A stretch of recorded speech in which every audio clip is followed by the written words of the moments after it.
Seth Rollins beats Cesaro to become the final man to punch his ticket to the men's Money in the Bank ladder match. Got a lot of sad faces in my Twitter replies for Cesaro. Got a couple of angry emails from people. Angry at the treatment of Cesaro. And all I can say, and I like Cesaro, but all I can say is I don't know what you guys were expecting. If you listen to this podcast, I told you months ago, this was not going to last but a few months. He got his championship match with Roman Reigns. He got a big win over Rollins at WrestleMania, but he got his championship match with Roman Reigns. That was very good. He got his shot. They've dragged out the program with Rollins longer than even I thought they would, but this was always going to be the end result. They don't see Cesaro as a top-of-the-card performer. Just because they put him in some big matches over the span of 2 or 3 months does not mean that is how they see him. You know how I know this? Because I've been watching the shows for the 10 years or so, or 11 years that he has been on the main roster. And in the decade that he has been on television, he has been slotted as a middle-of-the-card performer, primarily locked into the tag team division. They put him with like 4 or 5 different partners in his career. And he has excelled in every role, whether it was the team with Jack Swagger, whether it was the team with Sheamus, whether it was the team with Tyson Kidd. I think I'm missing somebody. But that is where they see him. Daniel Bryan is probably the one who got him this big push in the first place when Bryan had some influence creatively behind the scenes on SmackDown. That's why Bryan was working with him. And guess what? Daniel Bryan is gone right now. He is gone.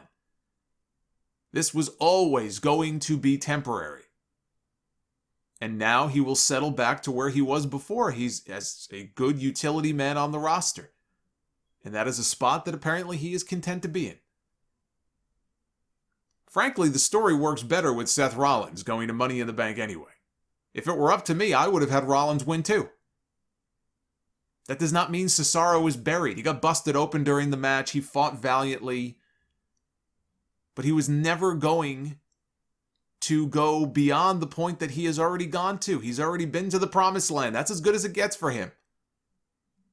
But the story here works better with Rollins being in the match. He can play up the fact that he once won Money in the Bank and he cashed in at WrestleMania. Could he do it again?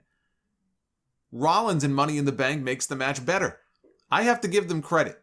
They have gone out of their way to put together one hell of a field for this men's Money in the Bank match. We've got Drew McIntyre, Matt Riddle, Ricochet, John Morrison, all representing Raw.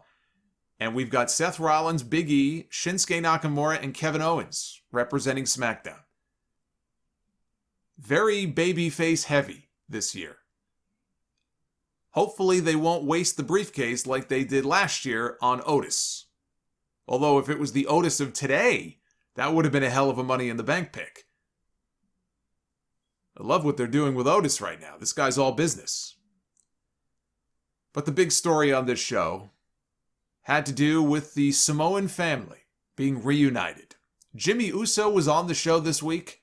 You would never even know that he had a very eventful week behind the scenes. His brother Jay, who's been off television now for several weeks, he was back. Roman said the family is back together. He gave them the hug. I don't know if they were going for this specifically, but it reminded me of the Bret Hart moment when he hugged Owen and Davey Boy years ago and formed the Hart Foundation, and the camera zoomed in on his face, and he had this very devious, mischievous look on his face. Roman had a similar type of look. The family is back together. And Roman Reigns was out to confront Edge at the very end of the show.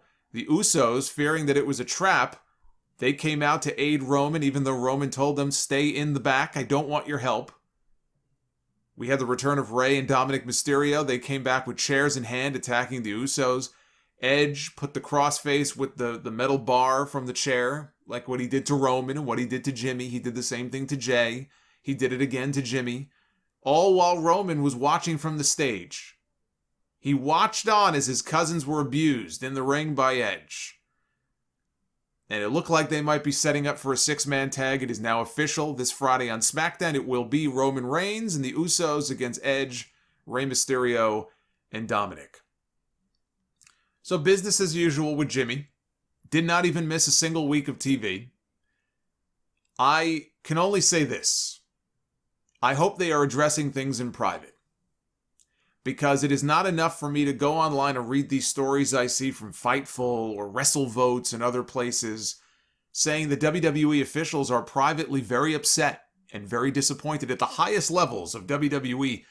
They're very upset and they're very disappointed with Jimmy Uso. It's not enough for me to read that and then simply have them move on and pretend like there isn't a problem here. I hope they are addressing things with him quietly. We just don't know about it. And that this guy gets himself straight. Because as great as the Usos are, and as great as it would be to see them against the Mysterios for the tag team titles at SummerSlam, this is more important than a fucking wrestling match. And like I said last week before Jimmy even got arrested, what did I say in the podcast last week on 7-Eleven?